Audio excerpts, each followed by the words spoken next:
नमस्कार प्यारे बच्चों, स्वागत है आपका हमारे YouTube चैनल पर। तो प्रिय बच्चों, आज हम इस वीडियो में अध्यापन करने वाले हैं कक्षा 5th के जो पाठ्य पुस्तक हैं ईवीएस की पर्यावरण अध्ययन।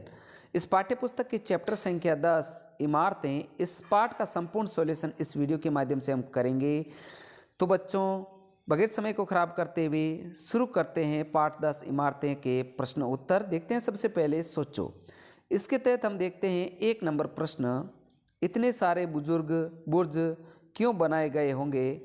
तो इसका जो आंसर है कि इतने सारे बुर्ज किले की सुरक्षा के लिए बनवाए गए होंगे। नेक्स्ट है आगे 2 नंबर, बुर्ज में बड़े बड़े छेद क्यों बने होंगे? तो इसका आंसर है बुर्ज में बड़े बड़े छेद काफ़ी दूर तक निगरानी करने तथा दुश्मनों के आक्रमण का जवाब देने के लिए बनाए गए होंगे। नेक्स्ट है आगे 3rd नंबर क्वेश्चन, सीधी सपाट दीवार से झांकने में और बुर्ज से झांकने में क्या अंतर होगा? तो इसका उत्तर है कि सीधी सपाट दीवार से झांकने में आप छिप नहीं सकते, बुर्ज से झांकने में आप छिप सकते हैं और यह सुरक्षा के लिए अच्छी बात है। नेक्स्ट है प्रश्न, बुर्ज के पीछे खड़े हुए छेदों में से दिखने वाले सिपाहियों को हमला करने में क्या मदद मिलती होगी? तो उत्तर है कि बुर्ज से सिपाही सुरक्षित रहकर शत्रु पर हमला कर सकते होंगे तथा उन पर भी नज़र रख पाते होंगे। नेक्स्ट है आगे सोचो और चर्चा करो। इसके तहत है प्रश्न 1 है कि फव्वारे कैसे चलते होंगे? तो उत्तर है फव्वारे किसी मशीन से चलते होंगे। नेक्स्ट प्रश्न है हवा और रोशनी का क्या इंतजाम होगा?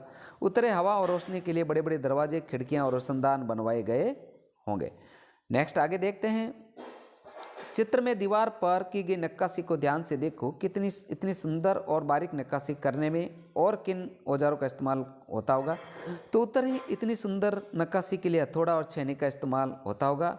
नेक्स्ट प्रश्न 4 नंबर, हमारे देश में आज भी कई जगह बिजली नहीं है, पर जिन जगहों पर बिजली है अगर वहाँ पर 1 हफ्ते तक बिजली न आए तो कौन कौन से कामों में मुश्किल होगी?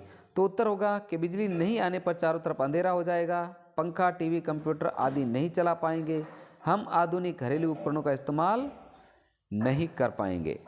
नेक्स्ट है आगे बताओ और लिखो। इसके तहत है प्रश्न 1, तुम जिस जगह पर हो वहाँ पर सूरज किस दिशा में उगता है और किस दिशा में डूबता है? पता करो।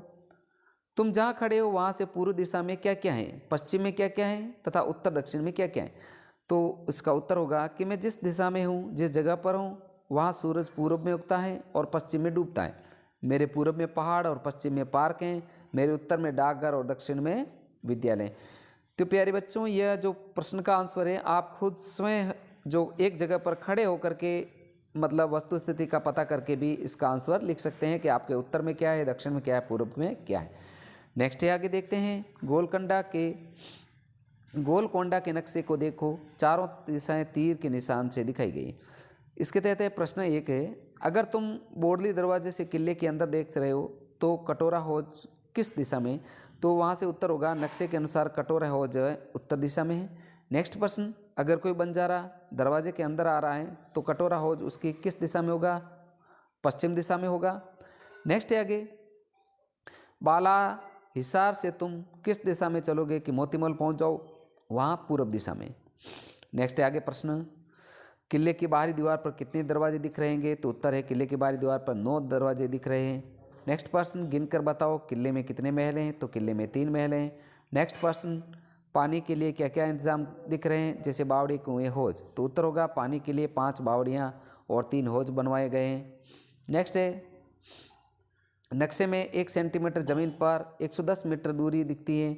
अब बताओ नक्शे में फतेह दरवाजे से बाला हिसार सेंटीमीटर की दूरी पर है, जमीन से यह दूरी मीटर की होगी। तो इसका जो आंसर होगा रिक्त स्थान के अनुसार के नक्शे में फतेह दरवाजे से वाला हिस्सा 8 सेंटीमीटर की दूरी पर है और ज़मीन से यह 880 मीटर होगी। नेक्स्ट है आगे, मक्के दरवाजे से फतेह दरवाज़ा कितनी दूर है? तो मक्के दरवाजे से फतेह दरवाज़ा है जो 1000 मीटर दूरी पर है। नेक्स्ट आगे चर्चा करो के तहत है प्रश्न 1 है, क्या तुमने हाल ही में सुना है कि किसी देश में दूसरे देश पर हमला किया है? तो इसका उत्तर होगा हाँ, हाल ही में यह सुना है कि रूस ने यूक्रेन पर हमला किया था। नेक्स्ट आगे पता करो हमला क्यों किया होगा? रूस नहीं चाहता कि यूक्रेन नाटो का सदस्य बने।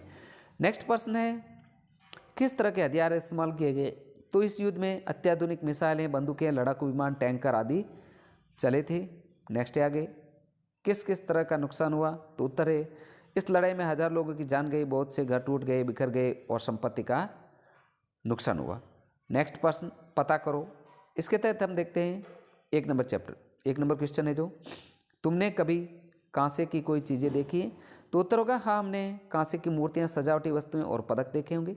नेक्स्ट प्रश्न, तुम्हारे घर में या आसपास कांसे की कौन कौन सी चीज़ें थी जो आज भी हैं? रंग से पहचानने की कोशिश करो कि कौन सी चीज़ें तांबे की हैं, पीतल की हैं और कांसे की। तो इसका आंसर आपको सीधा सा अपने घर की जो चीज़ें हैं उसको देख करके लिखना है कि मेरे घर में कांसे की बनी चीज़ें जैसे लोटा और गिलास हैं, और पीतल की बनी चीज़ें पूजा की थाली और कटोरा हैं। नेक्स्ट आगे है, तो प्रिय विद्यार्थियों आपसे भी रिक्वेस्ट है कि वीडियो को लाइक तथा शेयर जरूर कीजिए, और हाँ, चैनल पर भी अगर नए हैं तो चैनल को सब्सक्राइब भी जरूर कीजिएगा। आगे देखते हैं पानी का इंतजाम। इसके तहत प्रश्न 1 है कि बेलों का इस्तेमाल क्यों हो रहा है? तो उत्तर होगा बेलों का इस्तेमाल पानी खींचने के लिए हो रहा था। नेक्स्ट प्रश्न, अंदाज़ा लगाओ कि बेलों के घूमने से इस डंडे के ठीक नीचे लिखा लगा ड्रम किस दिशा में घूमेगा? तो घड़ी की विपरीत दिशा में होगा इसका आंसर। नेक्स्ट प्रश्न, दांतेदार पहिए से डंडा जमीन के नीचे से जाकर किस पहिए से जुड़ा है? तो इसका उत्तर है दांतेदार पहिए से लगा डंडा जमीन के नीचे से जाकर के बड़े पहिए से जुड़ा। नेक्स्ट है आगे 4 नंबर क्वेश्चन, बेलों के घूमने से डब्बों की माला पानी को कैसे चढ़ाती है? तो उत्तर होगा खाली डब्बे जब नीचे जाता है तो उसमें पानी भर जाता है, जब यह डब्बा ऊपर आता है तो उसमें पानी जो है नाली में खाली हो जाता है। नेक्स्ट है आगे क्वेश्चन नंबर जो 5 है कि किस तरह पानी को कुएं से निकाल कर टैंकों में भरा जाता है? तो इसका आंसर है कुएं के पानी को बिजली से चलने वाले पंप से निकाल कर टैंकों में भरा जाता है। नेक्स्ट प्रश्न, तुमने इस तरह एक दूसरे से जुड़े पहियों का इस्तेमाल होते हुए और कहाँ कहाँ देखा, जैसे साइकिल में गियर या कहीं और? तो इस तरह का इस तरह से जुड़ी पहियों का इस्तेमाल पानी निकालने के समय मोटर में देखा है, साइकिल में देखा है। नेक्स्ट है आगे क्वेश्चन, अपने आसपास देखो और पता करो कि आज ज़मीन के नीचे से पानी को ऊपर तक कैसे पहुंचाया जाता है? तो उत्तर है ज़मीन से पानी मोटर से खींचकर ऊपर चढ़ाया जाता है। नेक्स्ट प्रश्न, बिजली से पानी ऊपर तक कैसे चढ़ाया जाता है? बिना बिजली के पानी ऊपर कैसे चढ़ाएं? तो उत्तर होगा कि बिजली मोटर से पानी नीचे से खींचकर ऊपर चढ़ाती हैं, बिना बिजली के रस्सी और बाल्टी का इस्तेमाल करके पवन चक्की से तथा बेलों के जरिए भी पानी को ऊपर चढ़ाया जाता है। नेक्स्ट है आगे, आंख बंद करके पहुँचो उस ज़माने में। तो इसके तहत है 1 नंबर प्रश्न कि सुल्तान अपने महल में क्या कर रहे हैं, उनके कपड़े कैसे हैं, उनके सामने कौन कौन से पकवान पेश हो रहे हैं, लेकिन बेचारे हैं किन फिक्रों में, और हाँ किस भाषा में बातचीत कर रहे हैं? तो उत्तर है कि सुल्तान अपने महल के दरबार में बैठे हैं, उनके कपड़े पारंपरिक राजाओं जैसे हैं, वे बहुत सारे जेवर पहने हुए, उनके लिए तरह तरह के शाही पकवान पेश हो रहे हैं, वे अपने मंत्रियों से दूसरे राजा द्वारा आक्रमण की बात कर रहे हैं, वे फारसी भाषा में बात कर रहे हैं। तो ये एक पुराने अनुभव के आधार पर क्वेश्चन है। नेक्स्ट प्रश्न है, उनके महल पर फव्वारे तो चल रहे होंगे ना, अंदर से महल आलीशान पर्दों और कालीनों के साथ कैसा लग रहा है? गुलाब, कोठी, चमेली के फूलों की खुशबू कहाँ से आ रही? तो आंसर है महल में बहुत ही सुंदर फव्वारा लग रहा है, चल रहा है, महल सुंदर कालीनों और पर्दों से सजकर बहुत आलीशान लग रहा है, बागों से गुलाब और चमेली की भीनी भीनी खुशबू आ रही है। नेक्स्ट है आगे अगला प्रश्न, किस किस चीज़ के कारखाने देख पा रहे हैं? कारखानों में कितने लोग काम कर रहे हैं? उन लोगों ने कैसे कपड़े पहन रहे हैं? कितने देर काम करते होंगे? तो उत्तर है हम कपड़े, बर्तन और खिलौने को कारखाने देख पा रहे हैं। एक कारखाने में 20 लोग काम कर रहे हैं, लोगों ने धोती पहन रखी है, ये लोग सुबह से शाम देर तक काम करते हैं।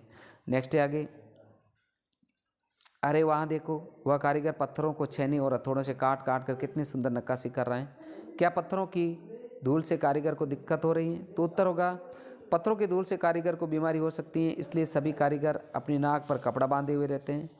नेक्स्ट है आगे लिखो। इसके तहत प्रश्न 1 है, तुमने आसपास किस किस तरह के बर्तनों का इस्तेमाल होते देखा है?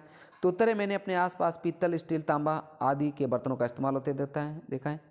प्रश्न है 2, अपने दादा दादी से पता करो उनके समय में और किस किस तरह के बर्तन लाए थे? तो उनके समय में पीतल, तांबा, मिट्टी के बर्तन इस्तेमाल किए जाते थे, लाए जाते थे। आगे है विद्यार्थियों क्वेश्चन नंबर 3, क्या तुम भी किसी म्यूजियम में गए हो उसके बारे में सुना है, वहाँ क्या क्या होता है? तो उत्तर होगा कि मैं कोलकाता के म्यूजियम में गया, वहाँ पर पुराने सामान जैसे राजाओं के कपड़े, बर्तन, हथियार, पेंटिंग आदि रखे हुए थे।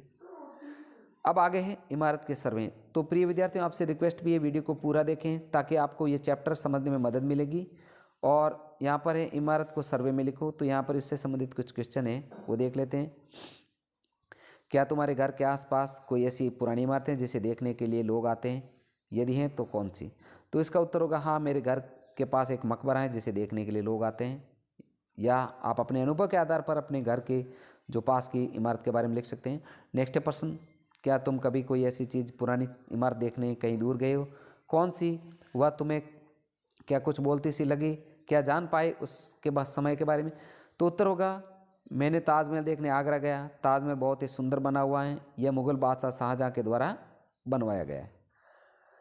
नेक्स्ट प्रश्न, वह कितनी पुरानी है, तुम्हें कैसे पता चली? तो इसका उत्तर है यह लगभग 400 साल पुरानी है, ऐसा मैंने किताबों में पढ़ा। नेक्स्ट प्रश्न, किस रंग की? सफ़ेद रंग की। नेक्स्ट प्रश्न, क्या उसमें कुछ खास तरह के डिजाइन बने हुए? यहाँ बनाओ। तो ये जो गतिविधि का प्रश्न है, सातरसवें उस इमारत का जो चित्र है उसमें आपको बनाने की कोशिश करनी चाहिए। आगे है उनमें से कौन लोग रहते हैं? उनमें कोई नहीं रहता। वहाँ क्या क्या काम होता है? वहाँ कोई काम नहीं होता। वहाँ लोग घूमने के लिए आते हैं। क्या अभी भी लोग रहते हैं? वहाँ अब कोई नहीं रहता। आगे है लोग किस तरह के काम करते नजर आए? लोग किले के निर्माण का काम कर रहे हैं। कितनी औरतें और मर्द काम कर रहे हैं? तो 20 मर्द और 2 औरतें काम कर रही हैं। आगे है भारी खंभा ढलान पर कैसे ऊपर ले जा रहे हैं? भारी चीज़ ढलान पर चढ़ाना आसान होता है या सीधे ऊपर ले जाना? तो इसका उत्तर है कि भारी चीज़ ढलान पर ले जाना आसान होता है, सीधी चीज़ ऊपर ले जाना कठिन होता है। नेक्स्ट है प्रश्न, क्या मशक में भरकर पानी ले जाता हुआ आदमी देख पाए? तो हाँ, मशक में भरकर पानी ले जाता हुआ आदमी दिखाई दे रहा है। आगे है हम क्या समझें? इसके तहत है 1 नंबर प्रश्न, संगीता को लगता है कि म्यूजियम में पुरानी चीज़ें संभाल कर रखना बेकार है। तुम उसे कैसे समझाओगे कि म्यूजियम अभी होना बहुत ज़रूरी है? तो इसका उत्तर है कि म्यूजियम में बहुत पुरानी वस्तुएं रखी जाती हैं जो हमें प्राचीन काल से लोगों के रहन सहन और संस्कृति के बारे में बताती हैं, इसलिए म्यूजियम जो बहुत ज़रूरी है। नेक्स्ट है आगे, तुम्हें क्या लगता है इस पाठ का नाम बोलती इमारतें क्यों रखा गया है? तो इसका आंसर है कि इस पाठ में बहुत सारी इमारतों के बारे में बताया गया है, इसलिए इस पाठ का नाम बोलती इमारतें रखा गया है, जो बिल्कुल सही है।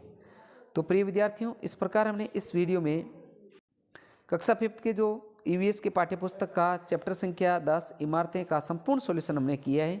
तो प्रिय साथियों, आपसे रिक्वेस्ट है एक बार पुनः वीडियो को लाइक तथा शेयर जरूर कीजिएगा। और हाँ, चैनल पर नए हैं तो चैनल को सब्सक्राइब भी जरूर कीजिएगा तथा नोटिफिकेशन पे ऑल का बटन दबा दें, जिससे मेरा जब भी नया वीडियो आप तक नोटिफिकेशन सबसे पहले पहुंचेगा। साथियों, मिलते हैं नेक्स्ट चैप्टर के साथ में। वीडियो देखने के लिए आपका दिल से धन्यवाद।